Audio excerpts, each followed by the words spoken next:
Quand on était petit, on rêvait de trouver des merveilles. On voyait des pierres comme des joyaux ou on cherchait des trésors dans de vieux canapés.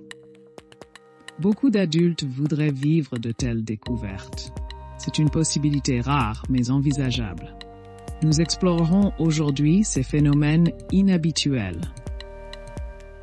Il est fréquent que les travaux de construction mettent au jour des découvertes archéologiques. Ce récit suit le même schéma. À Zurich, en Suisse, une tombe vieille de plus de 2000 ans a été découverte il y a quelques années au cours de travaux de construction.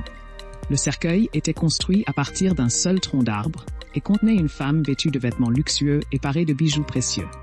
Une analyse détaillée des os trouvés a montré que la femme venait de la vallée du Limmat, où ses ancêtres vivaient aussi. Elle avait environ 40 ans au moment de son décès et faisait manifestement partie de l'élite. Sa tenue funéraire comprenait une robe de laine, un châle de laine, un manteau de cuir et un collier exquis fait d'ambre et de verre. Elle portait en outre des bracelets de bronze aux poignets et un collier orné de breloques. Les scientifiques affirment que le corps de la femme était remarquablement bien préservé, ce qui suggère qu'elle n'aurait pas fait de travail manuel de son vivant. Un luxe souvent réservé aux personnes d'un rang social élevé. Quand la mer dépose un objet sur un rivage, cela intrigue souvent autorités et habitants. Mais si cet objet est une grande figurine Lego, l'étonnement grandit. En 2011, un homme Lego de 2 mètres a été trouvé sur une plage floridienne portant l'inscription « No less real than you are » et le nom « Ego Leonard ». Au verso, 4 ans auparavant, les mêmes statues avaient été aperçues sur les côtes des Pays-Bas et de la Grande-Bretagne. Les habitants de Floride ont rapidement fait le lien entre cet étrange événement et l'ouverture prochaine de Legoland dans leur région. Pourtant, les propriétaires ont rejeté tout lien avec cette découverte énigmatique. Qu'est-ce donc? Le fruit d'un naufrage avec un Lego? Œuvre d'artiste? Ou juste une plaisanterie? Il se trouve que la vérité est la seconde option. L'événement a été concocté par l'artiste néerlandais Leon Kerr. Il est allé jusqu'à créer le site web Legomen, sur lequel le personnage invite les utilisateurs à raconter leurs expériences de voyage et discute de ses propres escapades. Il est probable que vous connaissiez les capsules temporelles. Elles contiennent généralement un message pour l'avenir, pour soi-même ou pour les autres. Cependant, leur effet peut dépasser les attentes en raison des changements imprévisibles de la vie sur de courtes périodes. Plus intriguant qu'une lettre est l'ajout d'un objet comme un portefeuille dans la capsule. Il y a quelques années, un sac égaré depuis 63 ans a été découvert dans une école. Les ouvriers ont découvert cet objet, presque ignoré à cause d'une forte couche de poussière. Pendant un certain temps, les responsables de l'école n'ont pas réussi à retrouver le propriétaire du sac. Ils ont fini par découvrir qu'il appartenait à Patty Ramfeland, une étudiante tragiquement décédée en 2013. Le sac a été officiellement remis à sa progéniture. Fidèles à eux-mêmes, les objets contenus dans le sac reflétaient parfaitement l'essence d'une adolescente américaine du milieu des années 1950. Elle incluait une petite brosse, un compact, du rouge à lèvres rose, une carte de bibliothèque, des cartes de fidélité, des photos en noir et blanc, un chewing-gum et un programme de match de foot lycéen.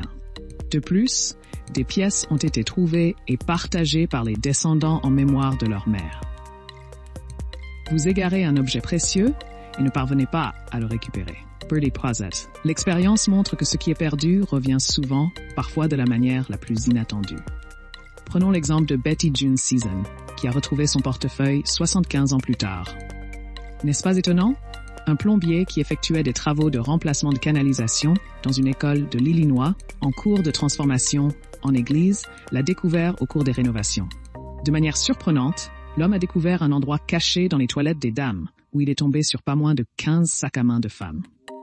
Parmi ceux-ci, l'un appartenait à Betty, dont le sac a été identifié des années après la découverte. La dame âgée était stupéfaite, car toute sa vie s'était écoulée depuis cette époque. Elle a trouvé dans son sac, non seulement de l'argent, mais aussi des photos anciennes en noir et blanc, y compris celles des garçons qu'elle aimait quand elle était à l'école. En vérité, c'est comme un voyage dans le temps. Des publicités irritantes vous ont probablement persuadé à plusieurs reprises de gagner $1 million depuis le confort de votre propre maison.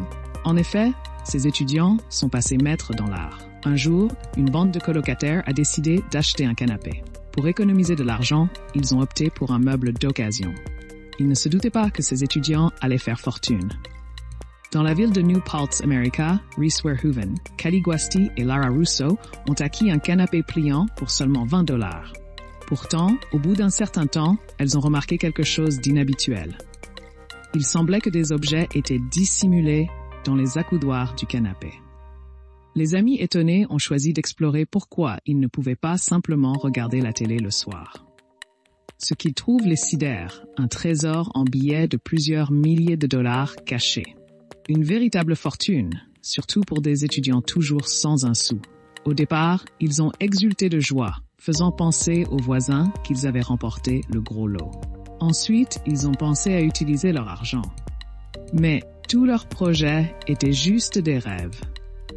Les étudiants ont pris la décision de rendre l'argent à son légitime propriétaire. Grâce au nom figurant sur l'enveloppe, il ne restait plus qu'à la retrouver. Après des recherches, ils découvrent une veuve résidant à New York qui avait dissimulé son argent dans un canapé offert à l'armée du salut. Pour les remercier, elle leur fait don de quelques présents. L'art contemporain génère des visions insolites, avec des créateurs d'art moderne évoluant dans les ruelles de New York, comme des originaux répandant peinture au hasard. En réalité, cette méthode s'appelle abstractionnisme, et les amateurs voient ces arts comme des biens précieux. L'artiste américain Jackson Pollock a été l'un des pionniers de ce mouvement. Si certains jugent ses créations insipides ou absurdes, ce point de vue n'a pas empêché ses œuvres de rapporter des millions lors des ventes aux enchères. Il y a quelques années, un habitant de l'Arizona a découvert dans son garage une œuvre d'art inhabituelle, héritée de sa sœur. Il a immédiatement contacté un expert pour qu'il l'évalue et à son grand étonnement, il s'est avéré qu'il s'agissait d'une œuvre authentique de Jackson Pollock. L'histoire de la sœur Jennifer Gordon est venue corroborer cette découverte remarquable. Au milieu du XXe siècle, Jennifer rejoint un cercle d'intellectuels, d'artistes et de galeristes. Les évaluations initiales de la découverte commencent à 15 millions de dollars. La Déclaration d'indépendance des États-Unis est un document essentiel dans l'histoire de la nation, marquant la séparation formelle des colonies américaines de la domination britannique. Ce texte fondateur est accessible au public et conservé aux Archives nationales. Il est conservé dans une vitrine à l'épreuve des balles, infusée de gaz inerte. Il existe une 50aine de répliques dans le monde, dont une a été découverte. De manière inattendue, le document était conservé dans un cadre ordinaire au domicile de Michael O'Mara, un habitant de Houston. Pendant longtemps, Michael a pensé que le papier affiché sur son mur n'avait aucune valeur. Mais il se trompait. Il s'agit en fait d'un exemplaire ayant appartenu à James Madison, le 4e président des États-Unis et l'un de ses pères fondateurs. Bien que Michael soit conscient de sa lointaine parenté avec Madison, il n'a jamais réalisé la véritable valeur de ce qu'il possédait chez lui. Il arrive fréquemment que des personnes exerçant des activités terrestres, notamment des agriculteurs et des ouvriers du bâtiment, fassent par hasard des découvertes remarquables. Il s'agit souvent de reliques historiques mineures. James Bristol du Michigan a connu une fortune extraordinaire. Ce cultivateur de soja a mis au jour de manière inattendue les restes fossilisés d'une énorme bête préhistorique sur ses terres. Étonnamment, il s'agissait d'un mammouth laineux, une créature qui parcourait cette région il y a environ 12,0 ans. Dans le sol, on a découvert ses défenses, crâne, côte, bassin, omoplate, colonne vertébrale et rotule. Les chercheurs pensent que d'autres parties pourraient être enterrées ailleurs par ceux qui sont peut-être responsables de la mort des créatures. Martin Beckus, un accordeur de piano, travaille sur un vieux piano donné à une école voisine. Un tintement inhabituel des touches a attiré son attention. En regardant sous le Covid, il a découvert plusieurs pochettes en tissu dissimulées dans le piano. Pensant à une blague idiote, il enleva les pochettes, regarda dedans et resta sidéré par sa découverte. Il contenait des pièces anciennes de grande valeur. Ce piano, fabriqué à Londres au début du XXe siècle, a été acquis par ses anciens propriétaires en 1983. Le trésor dissimulé est resté inconnu pendant longtemps, jusqu'à ce qu'il soit donné à une œuvre caritative. Les pièces dissimulées représentaient une valeur de 500 livres.